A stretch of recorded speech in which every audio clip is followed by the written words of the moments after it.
Hello everybody, welcome back to the channel. Today we are jumping onto the ladder with Frieza. I did upload a couple of videos with Frieza, I think it was about 2 weeks ago now. One was an insanely strong match with the rank 87th player in the world. It was a very, very good showing of both U7 and Frieza.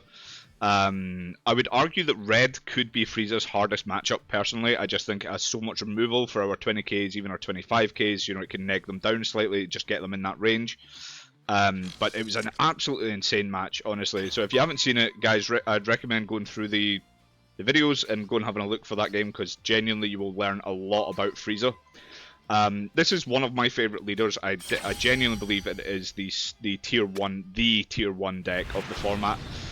We know that Broly exists, and we are very, very aware of how good Broly is, which, again, here we go. So I think that these two are the tier 1 leaders of the format for sure. We're not keeping this as a terrible starting hand, honestly.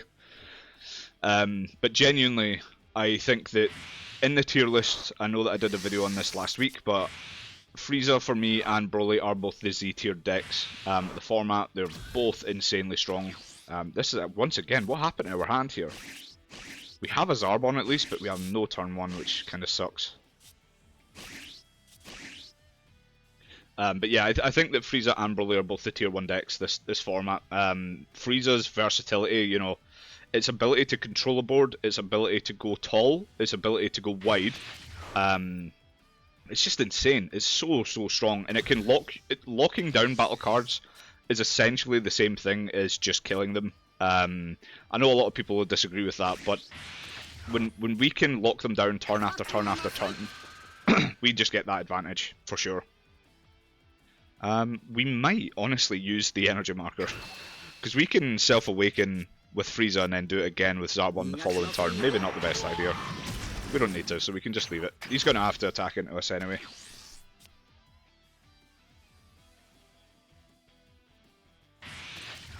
That way we can save the energy marker for the cooler.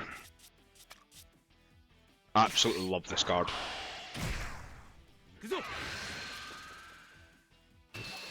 Of course we take. Apologies guys, I know in the last couple of videos my throat's been quite raspy. I think I am starting to come down with a bit of a cold, unfortunately. I think we just charge one of our Ginyus. Yeah, we'll do that. We'll go ahead and play this. We'll just attack and rest the blocker. And then we'll probably just swing the leader into the blocker. We're on no rush to awaken him.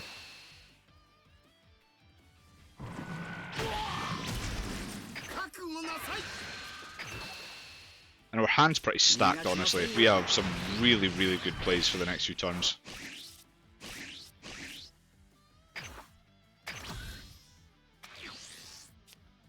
We're probably going to establish the cooler, depending on what happens here. We could even Raccoon into Ginyu this turn. That would put us at 3 open after we do that. So it's probably not the play, actually. I mean, it depends on what we draw into, of course. I mean, that being said, if this survives, which is a big if, by the way. Oh no, never mind. Okay, so he's just swinging at our leader. I'm kind of surprised by that. I didn't actually see at the start of the video. I don't know if he was a lower ranked player. I'm going to guess so because he has these. But he does have Vegeta's. He has the Gohans as well. It's probably a fairly competitive list anyway. Charge wise, I think we just charge these.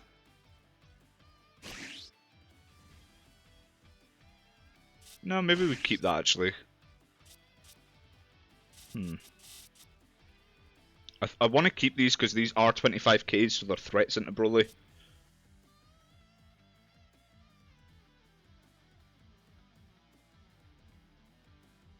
Yeah, we'll charge this. We don't need this. I think I'm honestly just going to recruitment again you just now. We have the 3 here. We'll see what happens. Maybe we just don't even Raccoon, now that I think about it. We don't need to self-awaken with the Raccoon anymore, so we could probably just cooler this turn.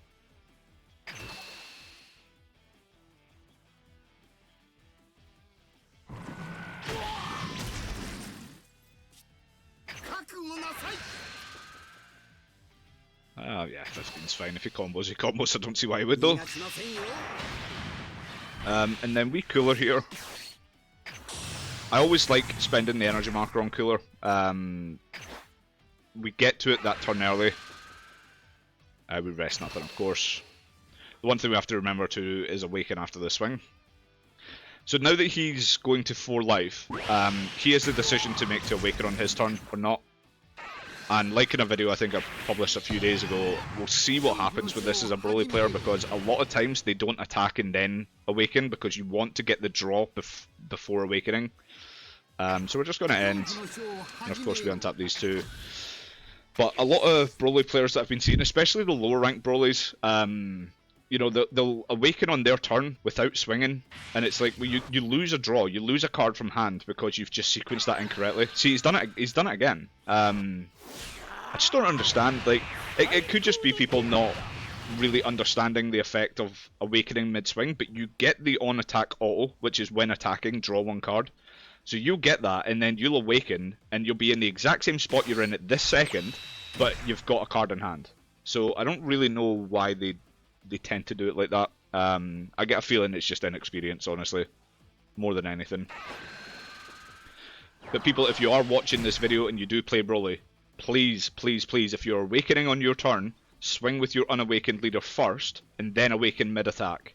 You'll get your draw, and then you'll get your awakened 25k leader, and you'll get your energy ramp from life. It's the exact same thing, you just get your draw.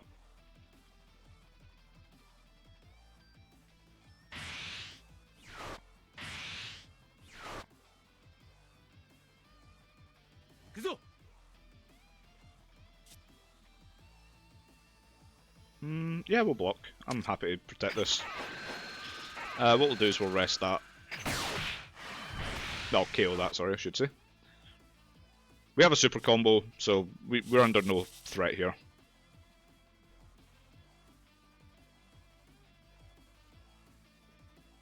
He is at 7 energy, so he has really, really focused on ramp. But this is what he's got to be careful of, because he has no cards in hand anymore. And I mean, of course, we're just going to super combo, and then we'll dump a 5 on, which will probably be... We'll do a Zarbon.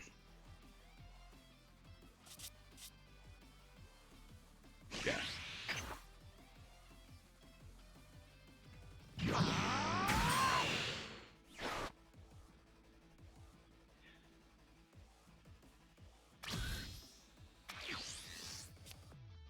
Okay, so we're drawing the 5 drop, which is good as well. I don't honestly think we're going to play this anytime soon. So I think we just charge... Actually, no. What we'll do is we'll charge a Ginyu.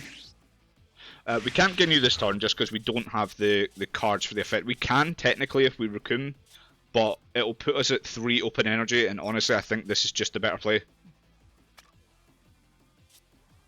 So what we're going to do is we are going to...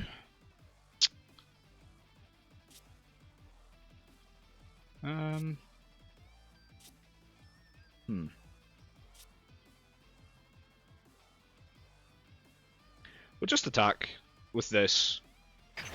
We'll rest that and we'll kill it. Then we'll just leave it as is. Actually, we could Raccoon Ginyu and then go into this. It's just, these are 20k attackers, so personally I just don't like playing them anymore.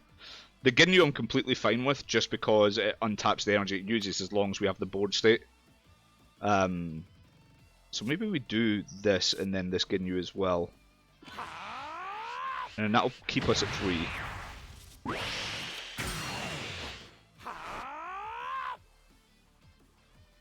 The problem is that every attack we have to throw a combo onto. Yeah, we're not gonna do that.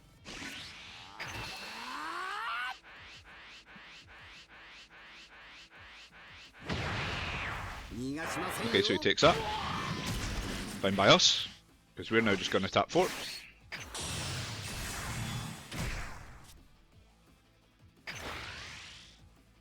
We'll dump a 5 on this, why not? I think we just put the Raccoon down. So it means it's more than a super combo for him to get out.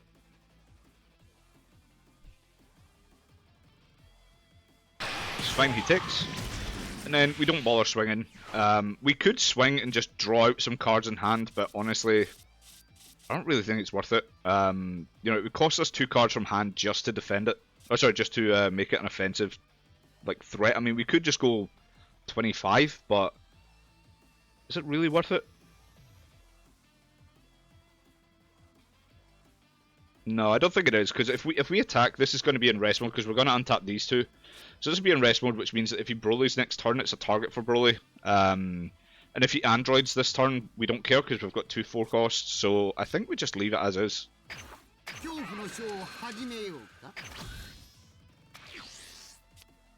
And I mean, what's likely going to happen is he's going to Broly, and he's going to kill this, I'd imagine, because this is a 40k attacker, he doesn't want this on board. But we have Supernova and we have Death Ball, which means that whatever threat we put out there, you know, this for me is probably the ideal play, depending on the board state. Again, we just probably don't block anything here, we just take all of it. Okay, so he kills that instead, which I'm really surprised at.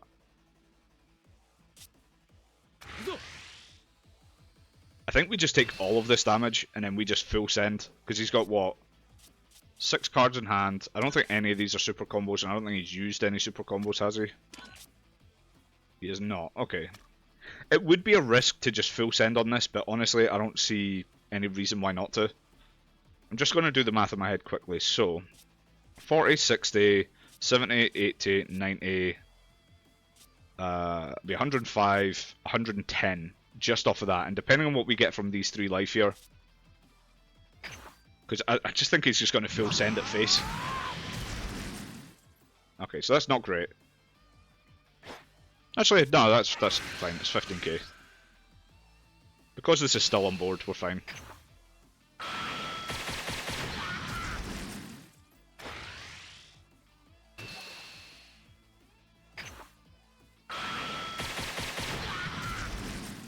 Yeah, see, we're perfectly fine with taking this stuff. We're going to charge this because it's a 0k combo. And then what we're going to do is we're actually going to do Ginyu first.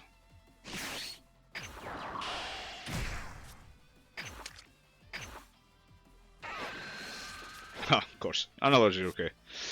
What we're going to do is we're actually just going to combo off this. We're just going to make this a threat. We'll maybe put a 10k on as well, honestly. Yeah, I think we do. We'll put a 10k on as well. We'll put it as a bit of pressure. So it takes more than a 10k on his end to get out of. And it means that if we can burn a super combo now, it means it's 1 less super combo for the all-in.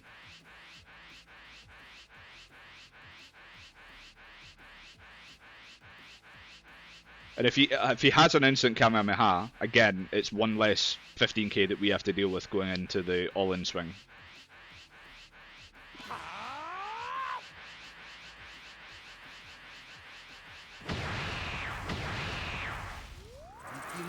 Okay. Well, that's game anyway. I don't know what this was in hand, to be honest.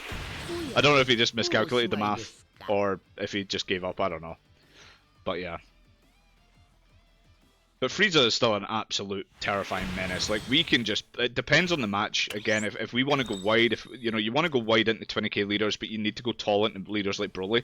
And Frieza just inherently is so strong at doing both, that we don't really give up anything in terms of deck building. Like, in U7, for example, to make U7 viable into Broly, we have to give up some space to put in 20ks that become 25s just from the leader buff. But this takes nothing. Like, there's nothing else I would put into this deck, honestly, to make it viable into Broly. Genuinely, and this is viable into 20k leaders. It's viable into Broly. It's absolutely insane how good Frieza is. You know, we talked about it on Jamie's podcast, on the Scrub Games podcast, if anybody's seen that. I've also talked about it in my tier list a little bit. The versatility of this leader, and again, we can just be very, very aggressive and untap our battle cards. You know, we can untap our blockers, or even like that 40k being a threat.